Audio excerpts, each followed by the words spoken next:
No, what I can say is absolutely, without doubt, New Zealanders are not subject to mass surveillance by the GCSB, and they never have been.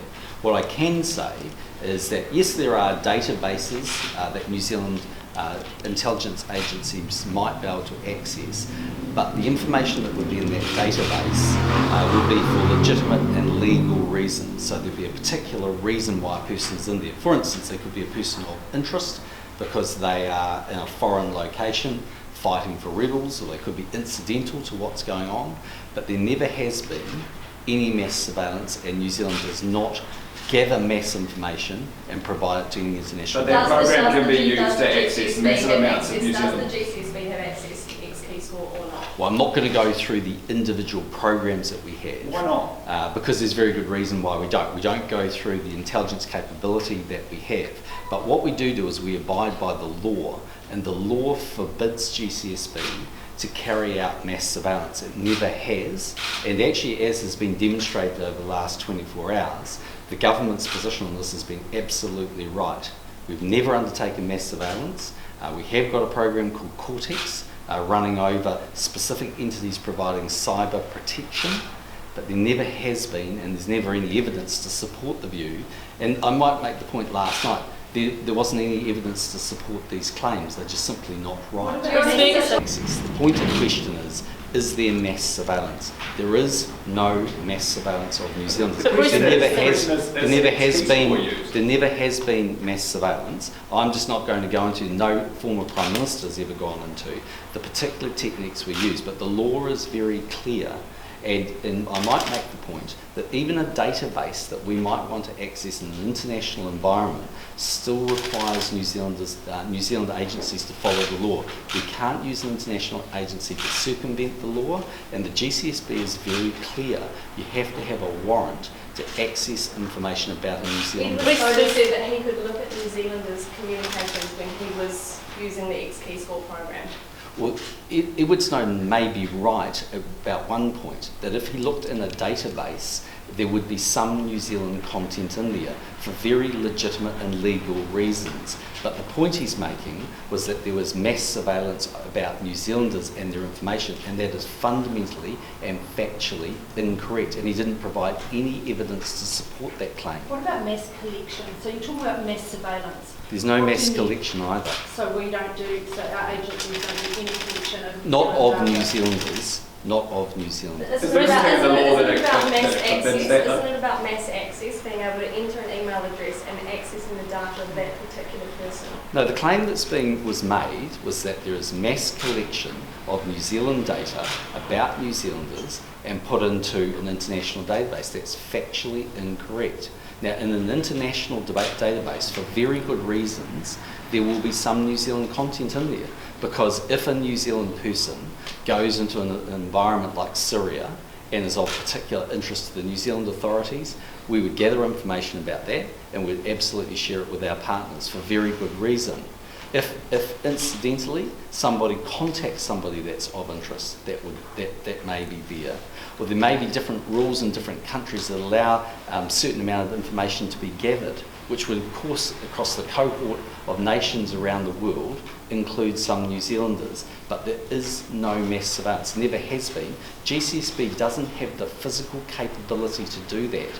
And that was the whole point about the business case looking at mass cyber protection, was to look at whether it was even technically possible to do it. It's impossible to do something we don't have the capability to do. How about these claims about the two NSA bases, Auckland and Northland? Yeah, so to the best advice I have, there is no NSA bases in New Zealand. That is supported by the former director of GCSB under Helen Clark's watch and the current director of GCSB.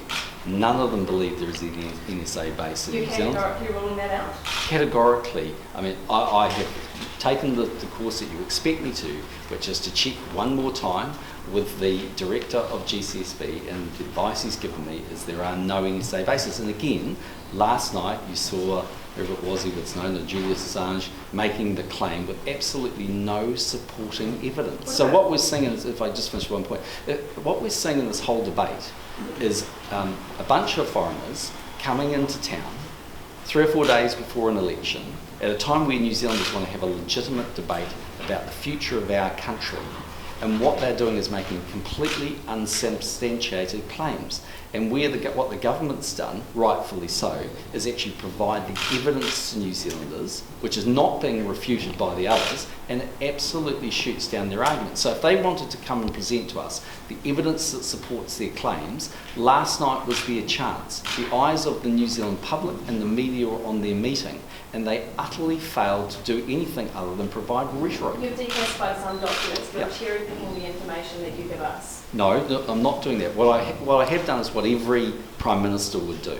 We run intelligence agencies, both a domestic intelligence agency in the form of SIS and an international gathering intelligence agency in the form of GCSB, for very good reasons, because I don't have the luxury of walking away when it comes to the security of New Zealanders.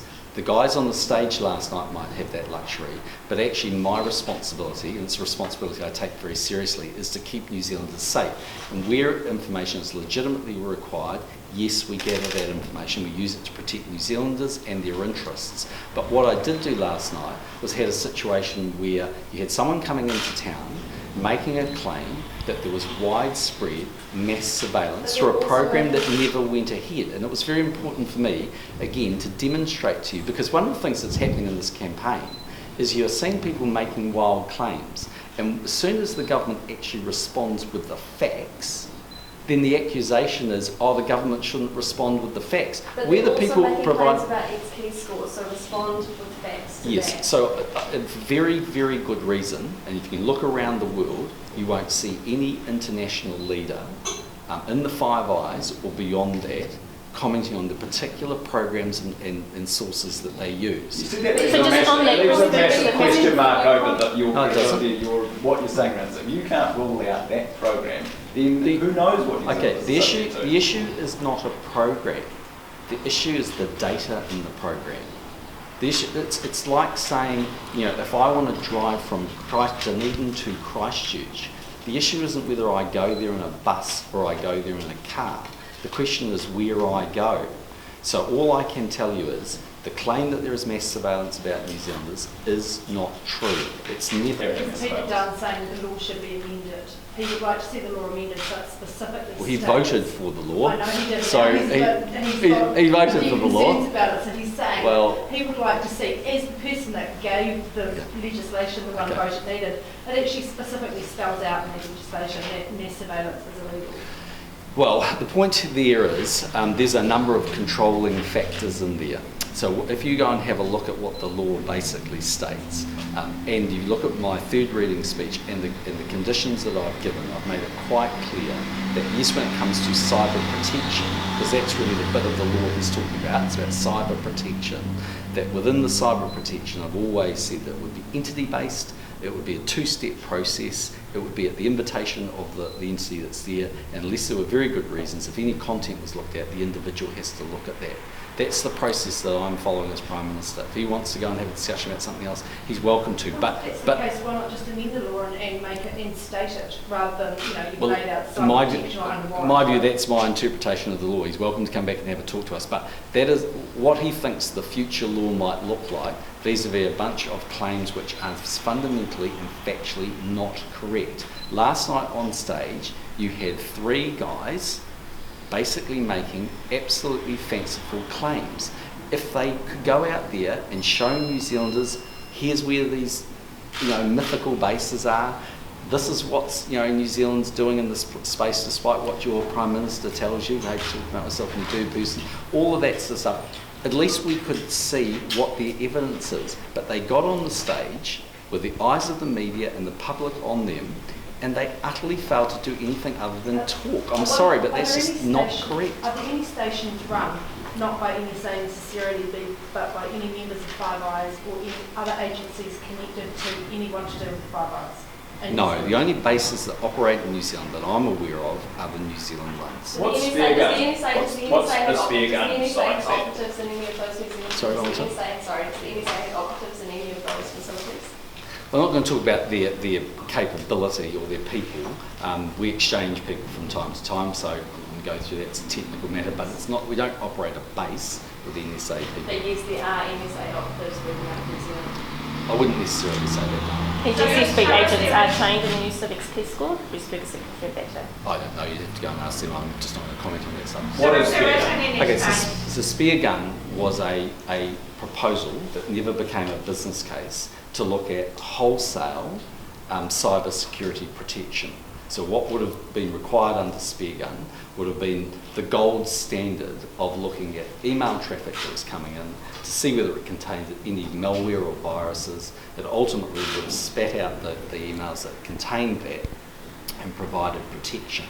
But in the end, when we looked at that, and to do that would have been a hugely expensive, very difficult and proposition, and a capability New Zealand doesn't have. So when these people get up and say there is mass surveillance, they might want to kid themselves there are, but the obvious question is how on earth can we do that when we don't even have the capability to do it?